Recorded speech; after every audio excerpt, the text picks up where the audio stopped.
अस्सलाम वालेकुम। गुलाम गर्दिश में ताहिर परवाज आपकी खिदमत में हाजिर है। आप ने टाइटल पढ़ा, न्यू वर्ल्ड ऑर्डर। ये लफ्ज़ हम अक्सर सुनते आए हैं और इसके पीछे जो मुहर्रिक होता था वो हमेशा अमेरिका होता था। लेकिन अब ये कौन सा न्यू वर्ल्ड ऑर्डर आ गया जिसकी अब हम बात करने चले हैं। देखिए, मुसलसल अमेरिका की ये कोशिश रही है कि वो दुनिया भर में अपने थानेदारी को कायम रखे, और अब इस वक्त ऐसा मौका आ चुका है, खास तौर पर यूक्रेन और गाजा के वाकयात के बाद, कि उनमें ये कोशिश की जा रही है। देखिए, सबसे पहले यूएसएसआर होता था, यानी कि रूस की रियासत है मुत्तहदा रूस, और उसके टुकड़े किए गए। उसमें पाकिस्तान ने भी अपना हिस्सा डाला, उसमें दीगर अक़वाम ने भी अपना हिस्सा डाला, नेटो ममालिक ने भी अपना हिस्सा डाला।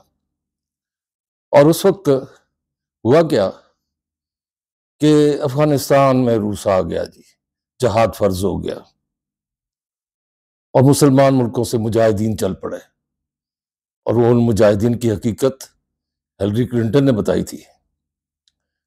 उसने कहा था कि वो तो हमने खड़े किए थे, वो सऊदी अरब में जो निज़ाम है उसके तहत, जिनमें उसामा बिन लादेन भी इन्हीं का बनाया हुआ था। ये तो इकरार किया उसने। और फिर उसके बाद पाकिस्तान में से भी मुजाहिदीन गए, और अब गजा में जो कत्लेआम हो रहा है, जो नस्ल कुशी हो रही है मुसलमानों की, उस पर किसी मुल्क से कोई मुजाहिदीन नहीं निकले, कोई जिहाद फर्ज नहीं हुआ। लेकिन साउथ कोरिया जैसा मुल्क, वो इस बदमाश को, इसराइल को खींच कर ले जाता है आलमी अदालत इंसाफ में। वो मुसलमान नहीं है, लेकिन इंसानियत तो है उनमें। किसी मुसलमान मुल्क को इतनी जरूरत नहीं हुई सिवाय साउथ कोरिया के।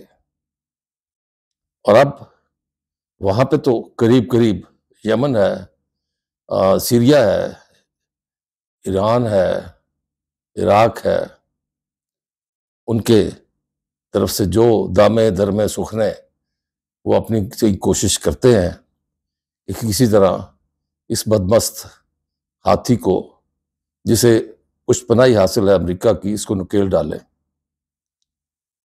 और उसमें वो अपने तौर पे उसे नुकसान भी पहुंचा रहे हैं।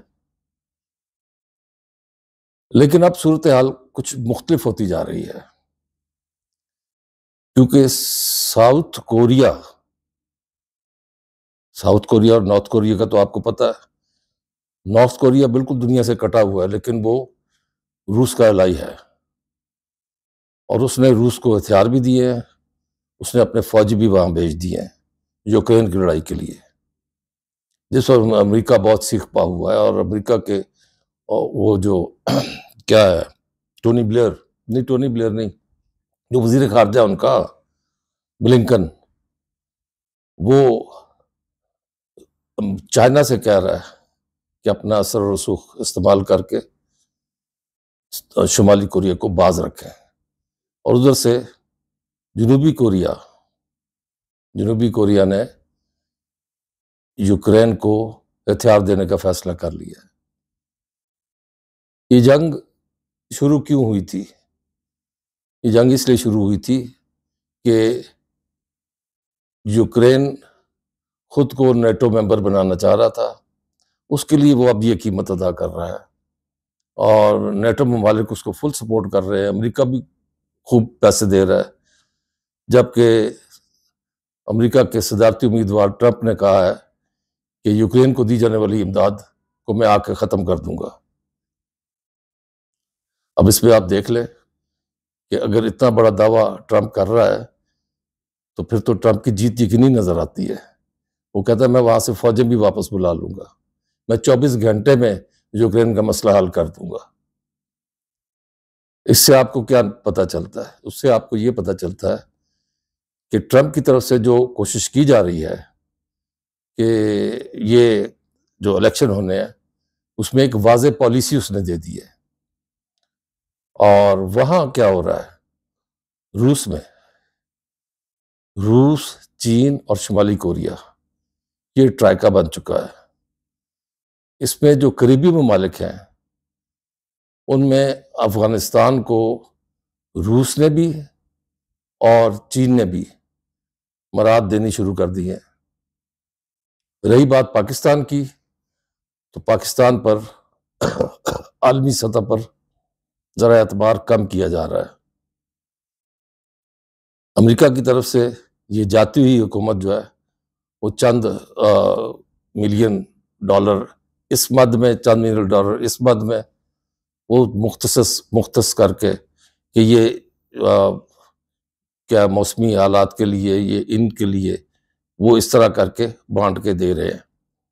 लेकिन पाकिस्तान को अगर इस भंवर से निकलना है तो ये फैसला करना पड़ेगा कि अगर रूस के साथ भारत के ताल्लुकात हैं और साथ ही उसने अमेरिका के साथ भी रखे हैं, और अगर भारत के बावजूद इसके कि उनकी सरहदी तनाज़ात हैं चीन के साथ, चीन से भी तजारत जारी है, तो क्या पाकिस्तान कोई अपनी पॉलिसी नहीं बना सकता?